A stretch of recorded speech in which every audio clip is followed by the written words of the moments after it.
Olá, muito bom dia. Muito obrigado mais uma vez pela sua companhia. Está começando mais uma edição do programa Agronegócio. Tenha um excelente dia.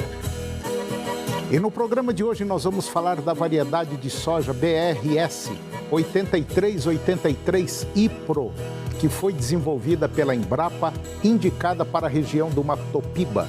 Vamos falar da situação do mercado agropecuário e o futuro do setor.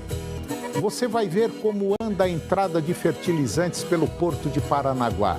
E vamos comentar das margens financeiras na pecuária atualmente. O programa Agronegócio já está no ar.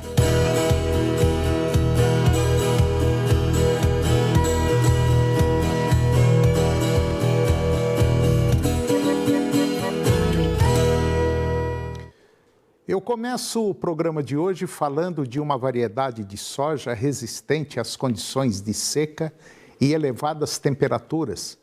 E essa variedade de soja foi desenvolvida pela Embrapa e indicada para a região do Mato Piba. Ela foi selecionada nas condições do Oeste Baiano. A BRS 8383 IPRO é uma variedade de ciclo médio de 120 a 134 dias. Ela tem hábito de crescimento indeterminado, com alto teto produtivo e estabilidade de produção, mesmo em condições de seca e elevadas temperaturas, demonstrando grande rusticidade. E é indicada para plantio na região do Mato Piba, lá na região do Cerrado do Maranhão, Cerrado do Tocantins, do Piauí e da Bahia, e também em Mato Grosso. Além de apresentar eficiência fisiológica e sanidade, a cultivar tem elevado potencial produtivo acima de 5.000 quilos por hectare, nas regiões de adaptação.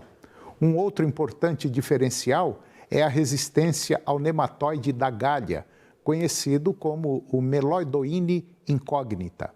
A resistência ao Meloidoine incógnita é uma característica estratégica para a sojicultura do oeste da Bahia, região onde o sistema produtivo normalmente envolve a cultura do algodão, que também é afetada pelo nematóide. A nova soja ela apresenta ainda tolerância ao herbicida glifosato e expressa a proteína BT, intacta R2 Pro, que permite oferecer proteção contra as principais lagartas da cultura da soja. E agora vamos falar sobre o mercado do boi. Mesmo com os frigoríficos pressionando com mais intensidade os pecuaristas paulistas, o preço do animal lá em São Paulo ainda se mantém estável, sendo negociado em média a R$ 305 por arroba. Enquanto isso, as outras 10 praças acompanhadas passaram por reajustes negativos. Na B3, o movimento de desvalorização continuou. O mercado futuro com vencimento, agora para o mês de junho, encerrou o dia em 313 por arroba, com uma média de 5.140 toneladas embarcadas diariamente. As exportações de carne bovina in natura na última semana ficaram em 25.600 toneladas, uma queda de 30%, ante a média registrada na primeira metade do mês. Até o momento, em maio deste ano, foram enviadas ao mercado externo 99.500 toneladas da proteína bovina, um crescimento de 12% ante o mesmo período do ano passado. E agora você vai ver uma conversa que eu tive com Luiz Antônio Monteiro. O Luiz Antônio é diretor técnico da Nutroeste Nutrição Animal e nós falamos sobre o mercado pecuário de hoje. Confira. Eu vou conversar agora com Luiz Antônio Monteiro. O Luiz Antônio Monteiro é o diretor técnico da Nutroeste Nutrição Animal e nós vamos falar de um tema muito atual. Nós vamos falar da situação do mercado pecuário brasileiro. Monteiro, está todo mundo aí preocupado, o preço da arroba do boi caindo. Eu acho, na minha visão, que isso aí é uma questão momentânea, uma questão de mercado, mas mesmo assim, mesmo com esse preço da arroba, a maioria, vamos dizer assim, dos pecuaristas ainda tem condição de tirar uma beiradinha nisso aí, não tem? Sem dúvida nenhuma, Toninho. Essa questão é realmente do jeito que você está falando. Ela é momentânea. Então, esse preço tão baixo não pode persistir. Por quê? Nós estamos no início de seca. Agora, quem não tratar não vai ter boi gordo daqui 60, 90 dias. E quem se dispuser a tratar vai ter boi gordo para vender daqui a 90 dias por preço bom. Inclusive ontem eu estive na fazenda de um cliente meu que está fechando quase 2.000 bois, praticamente gordos, e que ele está apostando dessa maneira. E o interessante é que o custo da arroba que nós vamos produzir num boi hoje, computando preço de milho na faixa de R$80, preço de volumoso, preço de torta de algodão, farelo de soja, o que for necessário para fazer um confinamento, mais um núcleo, você faz uma arroba hoje mais ou menos por R$250, R$260. Então, é próximo do preço de venda, mas ainda não é prejuízo. E eu acredito piamente que o preço normal vai voltar daqui a 60, 90 dias. Na verdade, eu sempre digo isso, já há muitos anos eu venho dizendo que o interessante da pecuária não é o valor da arroba produzida. Quer dizer, faz parte do jogo. Agora, tem outras coisas por trás, tem um conjunto de fatores por trás que faz com que você pode perder dinheiro ou ganhar dinheiro. Uma delas é ganho de peso médio diário, outra é lotação animal, você tem comida na época da seca, ou não tem comida na época da seca, enfim, é uma série de coisas que faz com que o seu resultado seja positivo ou negativo. Aquele pecuarista que segue mais ou menos os preceitos técnicos e recomendados, esse pecuarista não está assim, com a cabeça fervendo, não. Está meio quente, mas não está fervendo. Agora, foi como o Monteiro falou e eu também tenho certeza disso. É uma questão de momento, não é só nós que estamos enfrentando esse problema, é o mundo inteiro que está passando isso e isso vai passar, porque comida ninguém fica sem, né, Monteiro? Ontem eu ainda estava vendo uma entrevista do Mendonça de Barros, falando exatamente isso, que o mundo vai passar fome no curto prazo. E nós temos que nos preparar para vender comida. Para fazer comida. Fazer comida, não é vender. Nós temos que fazer primeiro. E esse fazer comida passa pela carne, passa pelo milho, passa por todos os cereais que nós podemos produzir. Então, nós podemos colocar nossa barba de molho que o mundo vem para comprar comida. E nós temos que estar preparados para estar com essa comida pronta para vender. Um fato interessante, nós estamos pegando um fato isolado que é a pecuária. A arroba está caindo, o preço de bezerro não vale mais nada. Eu vendi um bezerro há pouco tempo a R$15 o quilo, hoje estou vendendo a 12 com tendência de queda. Vai acontecer isso sim. Agora, e as empresas também? Como é que fica nisso? As empresas também têm o seu problema. Não é só empresa de nutrição animal, são todas envolvidas dentro desse processo. É uma cadeia completa. Todos nós estamos sentindo o baque. Os insumos que eu vendo, que eu coloco nas minhas rações, subiram alguns mais de 200%. Então, nós temos que absorver isso, não tem outra maneira. Quer dizer, alguém tem que continuar pagando essa conta, né? Alguém tem que continuar. Nós de um ano para cá, nós baixamos muito nossa margem de lucro e mesmo assim temos dificuldade ainda em colocar isso no mercado. Agora, tem um detalhe, a gente sempre culpa governo. De maneira geral, nós brasileiros esperamos alguém com uma varinha de condão que bate e está tudo bonito, tudo certo. Todo mundo ganhando bem, todo mundo vivendo bem, curtindo férias e tal. Só que as coisas não são desse jeito. A deterioração ela já vem há muito tempo. Só que agora está chegando no fundo do poço. O que acontece é que o mundo está com tendência a passar fome. Principalmente no Oriente Médio, que praticamente importa tudo que tem que comer. Na África, de um modo geral, também está com tendência de passar fome. A Ásia não tem condição de produzir a quantidade de comida que que ela necessita. A China, com 1,4 bilhões de pessoas, não tem condição de produzir tudo que precisa. Então, a bola da vez chama-se Brasil. Nós temos que produzir comida. Dentro do curto e médio prazo, nós temos que aumentar a nossa produção, sem dúvida nenhuma. Agora, um detalhe que eu acho muito interessante, e eu vou falar isso aqui agora, já fui criticado demais por isso, mas não faz mal não.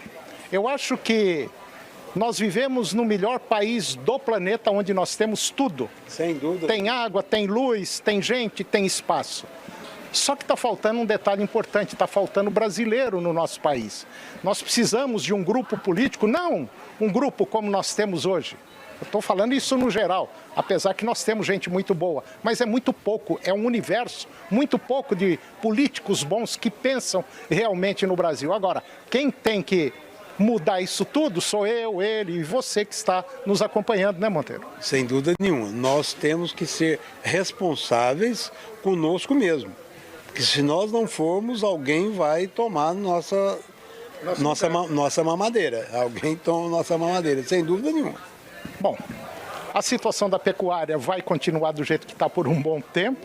Agora, é preciso que quem não se preparou ainda talvez tenha um tempinho. Não pense só no preço da arroba, porque tem um detalhe importante. O frigorífico também, que tem lá os seus problemas, eles estão vivendo uma situação complicada. Agora, recentemente, mais 3 ou 4 frigoríficos foram... As exportações, principalmente para a China, foram fechadas. Então, isso daí também é um baque para a indústria, né? Sem dúvida nenhuma, Tony. E pior do que a da carne bovina, os frigoríficos de carne suína estão sofrendo mais do que os de carne bovina. Porque a China está recompondo rapidamente o rebanho suíno, depois da peste suína africana, e quem produziu carne suína está com dificuldade para vender. Então... Bom, é simplesmente aguardar o desenrolar das coisas para ver o que vai acontecer. Obrigado, Monteiro. Eu que agradeço, Tony. É muito bom estar aqui falando com você. Obrigado. E depois do intervalo, nós vamos falar da chegada de navios carregados com fertilizantes ao porto de Paranaguá. E você vai ver que o preço do barril de petróleo no mercado internacional está aquecido com tendência de alta.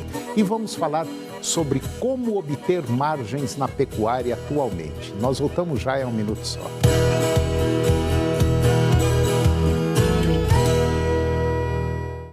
Aqui só tem cantor profissional.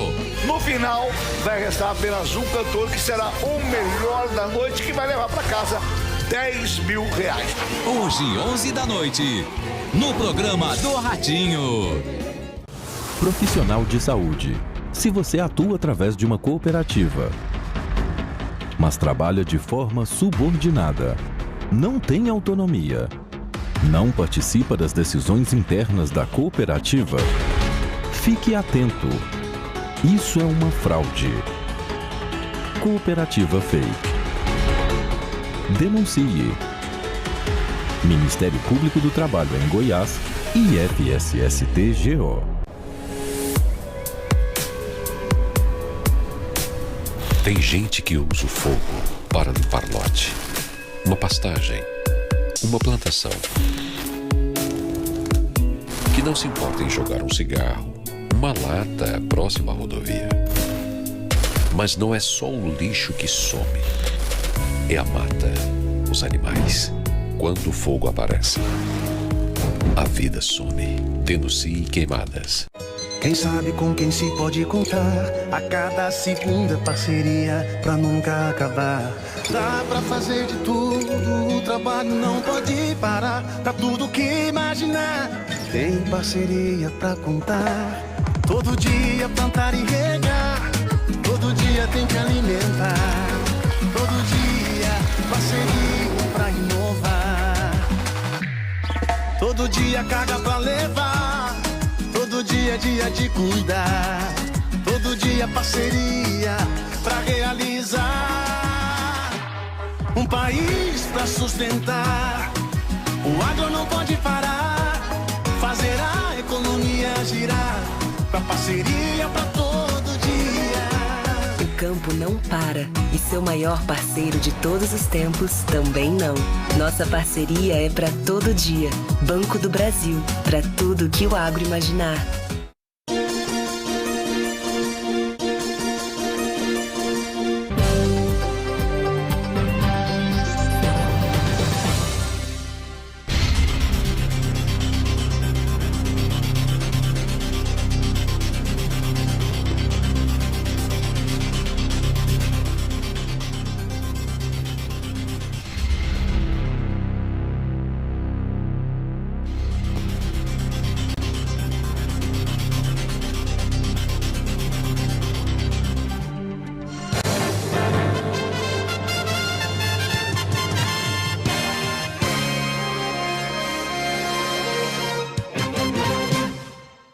O vovô Raul tá te esperando para conhecer mais um novo talento. Neste sábado, 2h15 da tarde, tem Programa Raul Gil. Agronegócio. Oferecimento Senar Goiás, a maior escola da terra.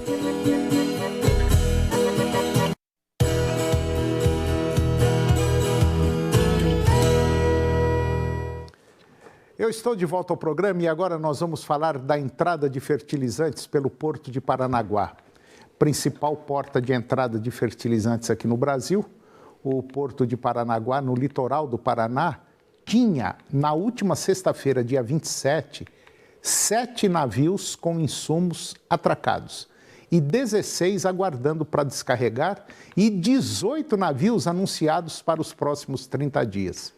Segundo a Paraná Portos, empresa que administra o terminal, o porto está movimentando uma quantidade incomum de fertilizantes.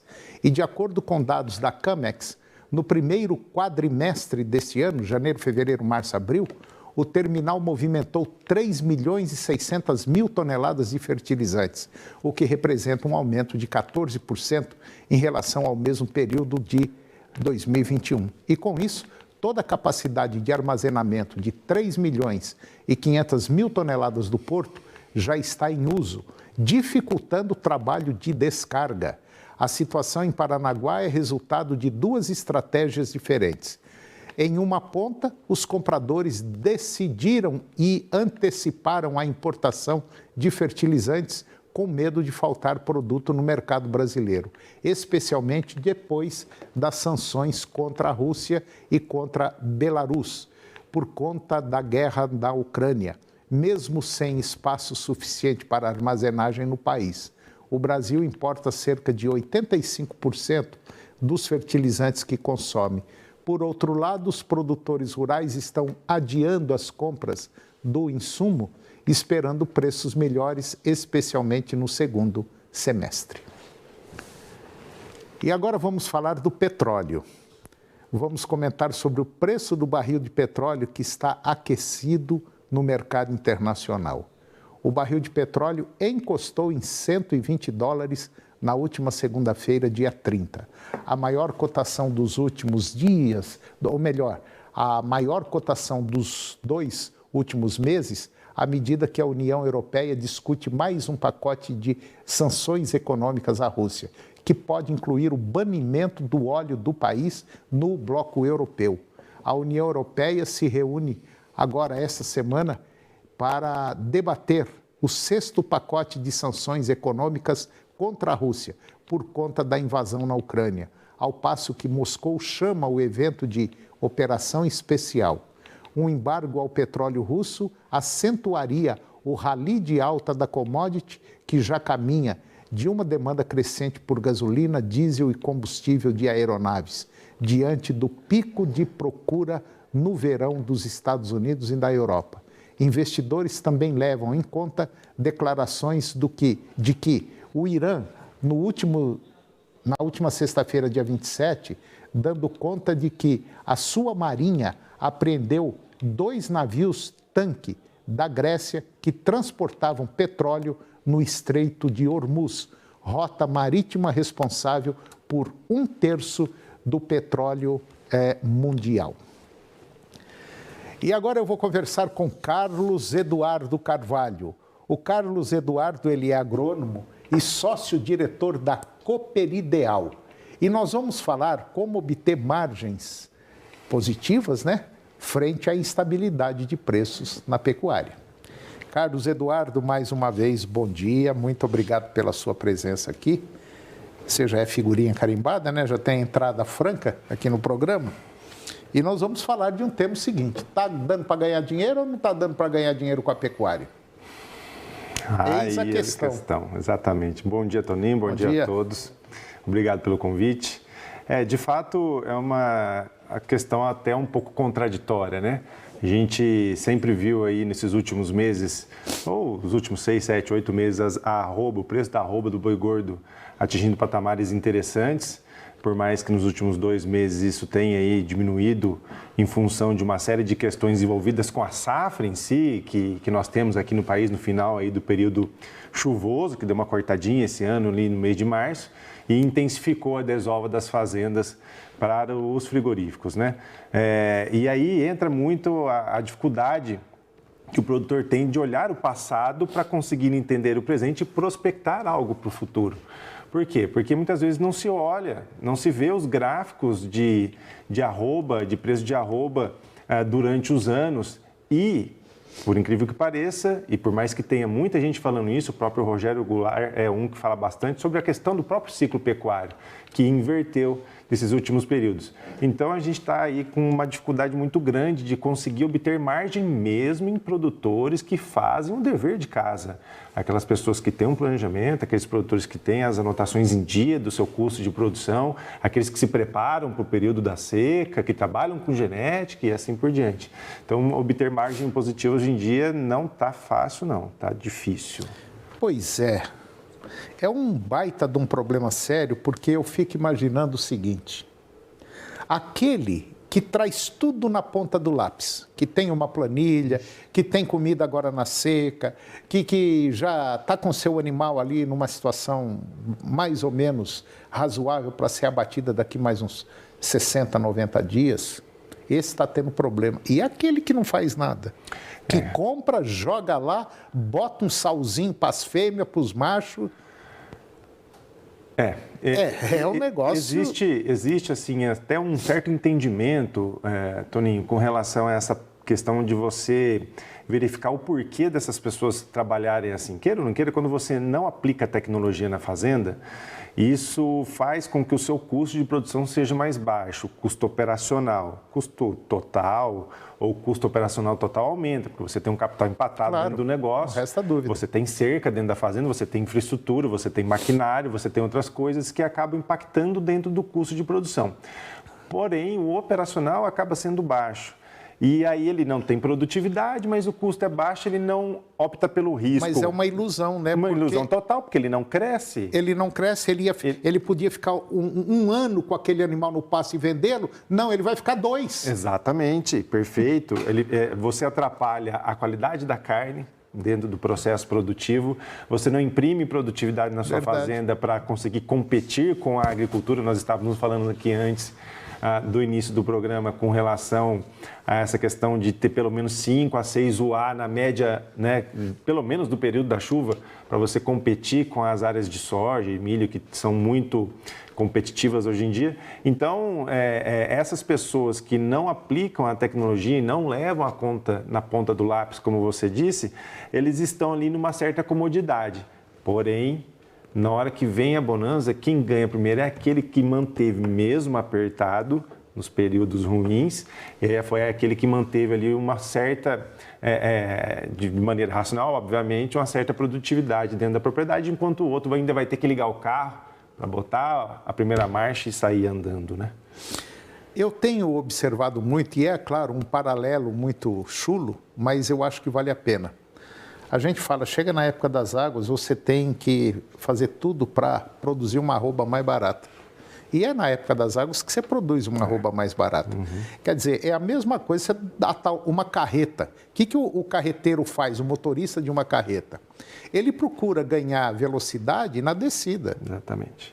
Na descida ele dá o que o caminhão tem, para poder subir e não forçar o caminhão. E muda a marcha tal, porque isso vai consumir combustível. Exatamente. Então, Perfeito. é a mesma coisa que o pecuarista tem que fazer. Só que a maioria, infelizmente, não faz. E chega agora na seca, que ele fica do nada, fica apavorado, a arroba está barata, vai vender bezerro hoje, a pessoa fica preocupada, porque o valor do bezerro de fato está caindo em função do ciclo pecuário e tudo. E aí agora ele tem que manter esse animal na propriedade. Como é que vai manter com os custos que nós estamos tendo? E se a forragem dele estiver ruim também? E assim Carlos, deixa eu te falar uma coisa. Eu visitei uma fazenda outro dia que a pessoa lá mexe com cria. Ele faz cria e recria. Mas o forte dele é cria. O que ele faz? Olha só que coisa interessante. Ele me falou, ei, Antônio, eu estava vendendo bezerro aqui de R$15 o quilo. Rapaz, hoje está quase 12. E vai cair mais, ele falou. Mas olha o que o cara faz. Ele desmama bezerro com 5 meses de idade. 5 meses. Aí ele pega esses bezerrinhos de 5 meses, põe num pasto de Tifton, que ele tem 2 alqueires de Tifton. Ele coloca esses bezerrinhos ali e coloca um trato no coxo. Com 7 meses de idade, esses bezerros estão com 230, 240 quilos. E é a hora que ele vende isso aí. Além de descansar a mãe. Além de descansar a mãe, ele bota esses bezerros, ganha peso, mesmo ele vendendo por 12. Ora, se ele não tivesse fazendo o trato, esses bezerros estaria lá com 140, 150 quilos. Toninho, uma cliente... É uma estratégia interessante. Perfeito. Você tem que começar a pensar nisso. Sem dúvida. Uma cliente minha agora, antes da gente iniciar aqui, mandou a análise de solo dela desse ano. Sim. Tá, né? E mandou. E a gente fez uma comparação com o ano passado, que ela começou a fazer calagem também, produtora de bezerro, criadora, e fez a calagem o ano passado e vimos o resultado. Ela tinha, só para o pessoal ter uma base, de 30% a 40% de saturação na média da fazenda e hoje foi para 60%. E a primeira coisa que eu fiz na hora que eu vi a análise foi: como é que estão seus pastos hoje, Julia? Ela falou: apesar da seca, estão excelentes. Ou seja, com calcário a gente conseguiu elevar. Só o calcário você já consegue elevar. Você imagina a gente tentar fazer um trabalho de recuperação de fertilidade para conseguir ter um Tifton bacana, uma braquiária bacana, um mombaça, um zuri e assim por diante, para ter a arroba de fato barata, como você colocou aqui no período das águas. Né? E ele, além dele desmamar os bezerrinhos aí com seus 5 meses por aí, ele pega as fêmeas, ele não vende as fêmeas. Com 13 meses, 14 meses, tudo inseminado. Não existe mais novilha de 2 anos quem aplica a tecnologia na cria, né? Verdade. É isso aí. Então, eu vejo da seguinte maneira: é tudo uma questão de você fazer o seu planejamento. É claro que cada fazenda é de um jeito, cada propriedade é de um jeito, cada propriedade tem o seu esquema de trabalho, mas é uma questão de você pegar e fazer um planejamento, contrata uma pessoa que entenda, porque eu já cheguei à conclusão que no processo todo, o pior de tudo é o pecuarista. Acaba sendo. É o pecuarista. Bom, meu querido Carlos Eduardo Carvalho, agrônomo sócio-diretor da Cooper Ideal. Mais uma vez, obrigado pela sua presença aqui no nosso programa. Excelente. E você sabe que a hora que você estiver em Goiânia aqui, passando por aqui, as portas estão abertas. Agradeço Obrigado. Mais uma vez, Toninho. Um abraço a todos. E o programa de hoje chegou ao fim. E eu termino com a seguinte frase: parece haver alguma característica humana perversa que gosta de transformar coisas simples em coisas complexas. Um grande abraço, muito obrigado pela sua companhia, que Deus os abençoe e até o próximo programa.